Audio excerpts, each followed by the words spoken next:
My husband's estate of $80 million, as well as this house, will be passed down to me. We don't have any children, so everything is mine, my sister-in-law speaks with such pride. My name is Emma, a 45-year-old part-time worker. My husband and I have 2 sons, a senior and a sophomore in high school. My eldest son is taking the college entrance exam this year, aspiring to be a lawyer and studying diligently. He has wanted to be a lawyer since he was a small child, possibly influenced by my older brother Oliver. My brother is a lawyer, and a few years ago he established a law firm, even hiring a few lawyers. My eldest son, who had grown up watching my brother do this, loved to study and always got good grades. Even in elementary school, when my brother heard that my eldest son wanted to be a lawyer, he was overjoyed and encouraged him. My eldest son told my brother, "Whenever we meet, I will be a lawyer like you, uncle." My brother chuckled and responded, "Hurry up and become a lawyer and follow in my footsteps." When my brother, who was married but had no children, came to visit us, he gladly played with my sons and spoiled them.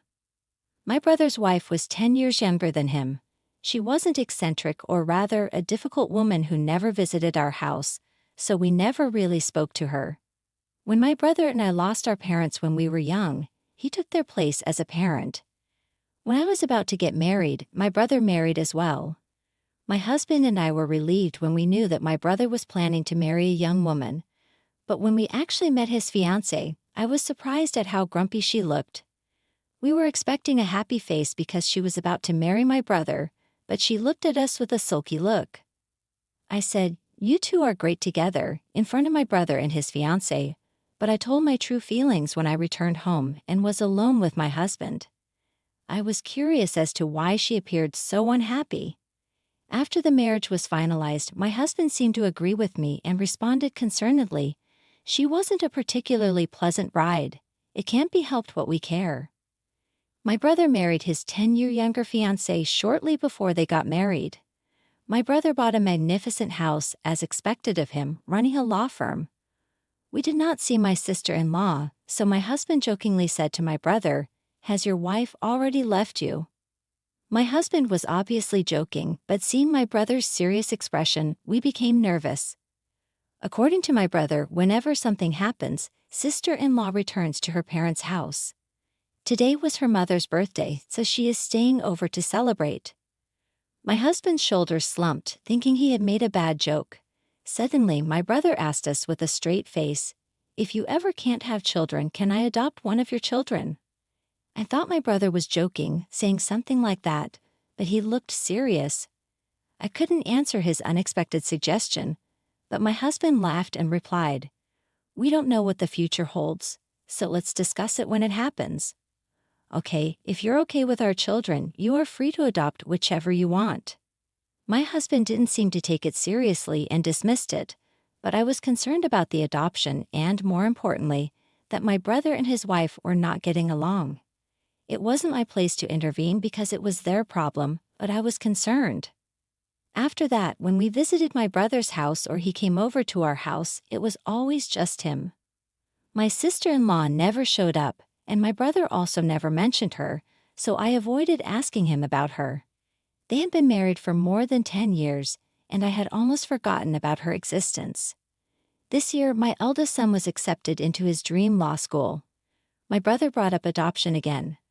When he came to our house to celebrate, my brother repeated the question, "Would you allow me to adopt either of your kids?" My brother and his wife were unable to have children, and so he asked the question once more. They had just gotten married the last time we discussed it, so there was no sense of hurry. But this time my brother seemed serious nonetheless. My husband appeared to take it lightly and responded quickly, "Would you prefer to have our eldest son since he aspires to be a lawyer?" My husband said it so simply, but I was cautious because it is a major life-changing decision for our sons. Though they are going to be adopted, they would be with my brother, their uncle, so my sons would be fine. But I was worried about my sister-in-law. I was concerned that she would mistreat my sons who were not her biological children. So I asked my brother, "Is your wife in favor of adopting?" My brother replied with a sour smile, "Don't worry about her, we've already discussed it." I was relieved to hear that they had already discussed it, but I couldn't make up my mind right away. So I decided to discuss it with my two sons and then make a decision. They are already in high school, so I wanted them to make their own decisions. We didn't go any further that day, but a few days later, I got a call from my brother's lawyer's office. They said he had collapsed. I rushed to the hospital and found the staff from the law firm waiting for him with worried expressions. My brother had a stroke at work and was rendered unconscious. After I arrived, the law firm staff left, mentioning they couldn't reach my sister-in-law. I called the landline, but she didn't answer, and I didn't have her cell phone number. My husband and my second son later arrived, but we still couldn't reach my sister-in-law. My second son eventually discovered a smartphone among my brother's belongings. We unlocked it and began looking for her number. She answered angrily when I called using that phone, saying, "I told you not to call again. I will sue you." I began to speak while she was yelling in a terrible tone, "It's Emma, Oliver's sister." My brother passed out and was taken to the hospital. Then she started talking gently when she realized it was me on the phone. "I'm so sorry. I thought it was Oliver. You said he collapsed." I told her about my brother's condition and which hospital he was taken to, but she responded happily, "I can't go to the hospital right now because I have things to do. But please notify me as soon as you hear anything." She then hung up the phone. I wondered if she had more important things to do. Even her husband is sick. Now that we know my sister-in-law cannot be any help, we decided to take care of my brother. Since my oldest son had finished his university entrance exams and was relaxing at home most of the time, he visited my brother every day on my behalf. My brother never regained consciousness and remained in critical condition, but my sister-in-law never called nor visited the hospital. About a week after my brother was hospitalized, I called my sister-in-law again. She answered the phone quickly and gleefully. "What's the matter? Did he die?" I wanted to yell at her for being so rude, but I responded quietly, "He is still alive." "Why don't you visit the hospital?" She retorted as if she irritates me while I hold back my rage. "I'm not a doctor nor am I a spiritual healer. There's nothing I can do for his recovery." I became even more enraged by her demeanor, so I hung up the phone. I began to suspect that my brother wanted to adopt one of my sons because he had given up on having children with his wife. I think they weren't getting along. When my brother's marriage was finalized, I asked him how they met, and he said they met through a marriage counseling agency.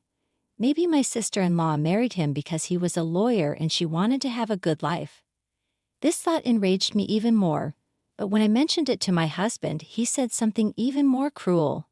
If Oliver dies in this situation, his wife will inherit the entire estate since they don't have any children. So my brother came to celebrate my eldest son the other day and spoke to us about adoption. Maybe it was because he was thinking about his inheritance. I wish I could have decided at that time, but there was nothing I could do. After my brother left that day, I casually mentioned it to my two sons, and my second son told me that he would be happy to be adopted. Unlike my oldest son, my second son has no goals at the moment. He appears to believe that if he is adopted by Oliver, he will have an easy life. I expected the first son, who looks up to his brother, to want to be adopted as well, but the answer surprised me. "I don't want to be adopted because as the eldest son, I will take care of you, Mom and Dad." I was overjoyed but also knew that my eldest son, who aspired to be a lawyer, was the right one to be adopted. I was disappointed that I can't complete the adoption process on behalf of my unconscious brother. I do not want my brother's inheritance, but I also do not want to give even a penny of his property to my sister-in-law, who appears to be awaiting his death. I could only hope for my brother's recovery, but he never recovered.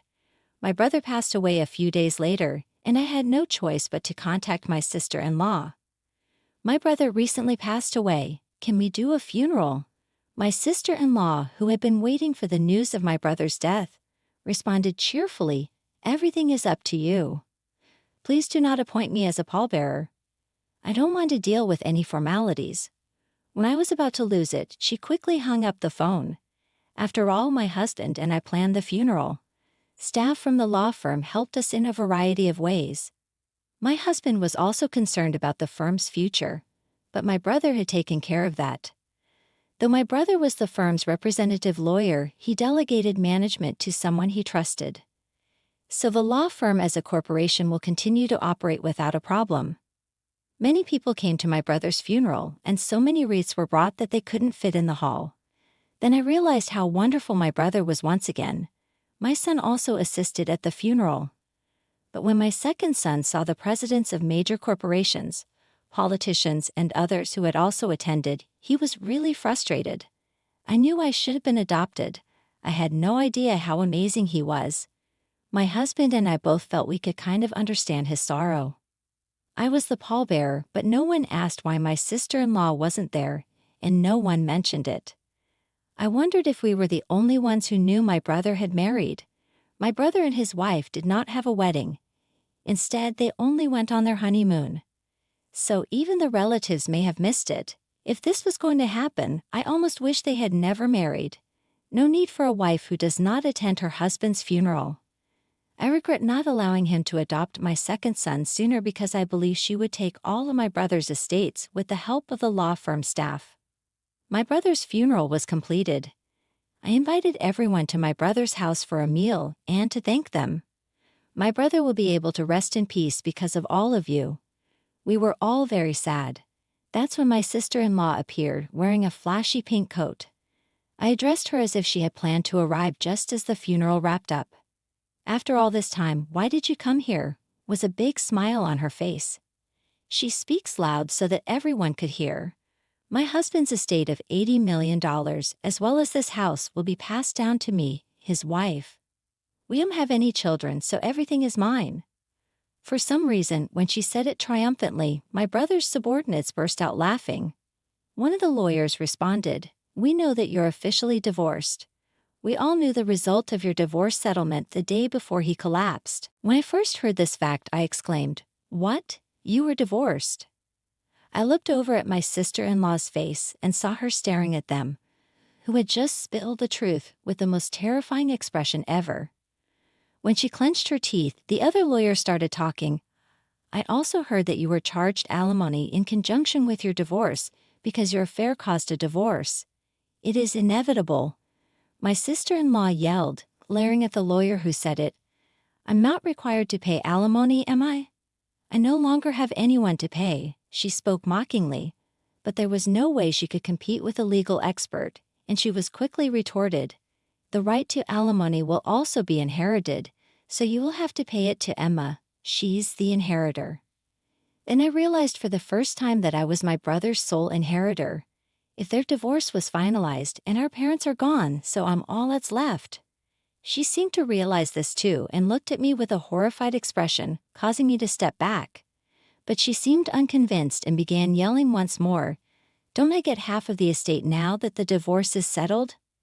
A dismayed-looking lawyer responds, "Didn't Oliver give you money when the divorce was finalized? I have a receipt certificate. He also purchased a house before the marriage." So it is not the subjective property division.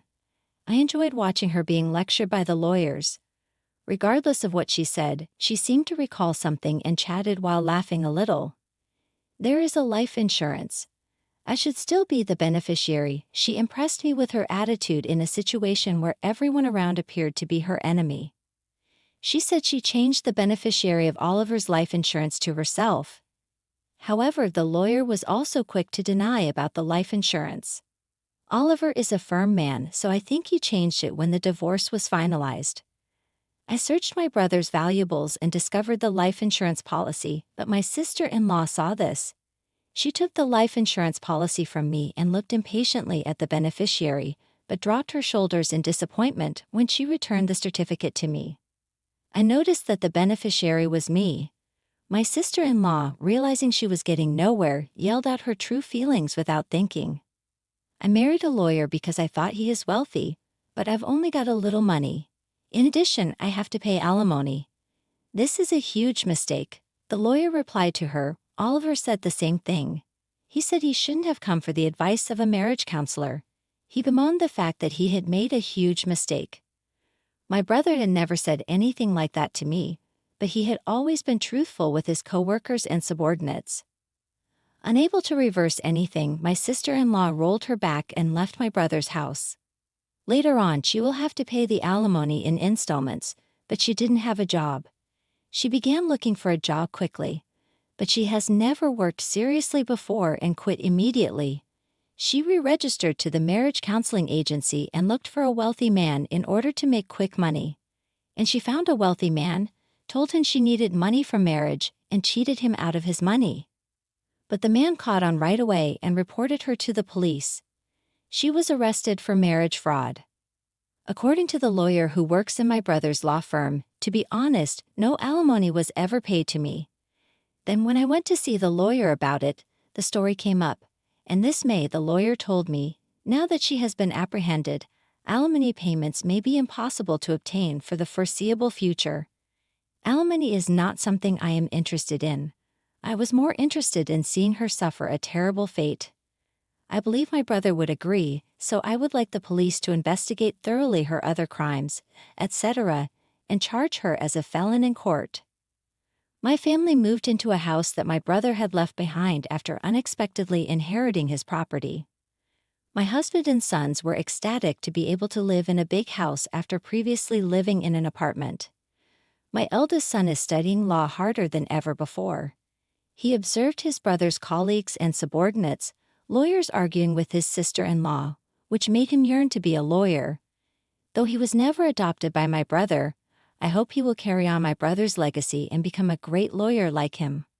Only my second son is upset and disappointed that I inherited my brother's entire estate. He claims to be honest. I wish I was adopted by uncle so I could have inherited everything. The second son smiled half-jokingly.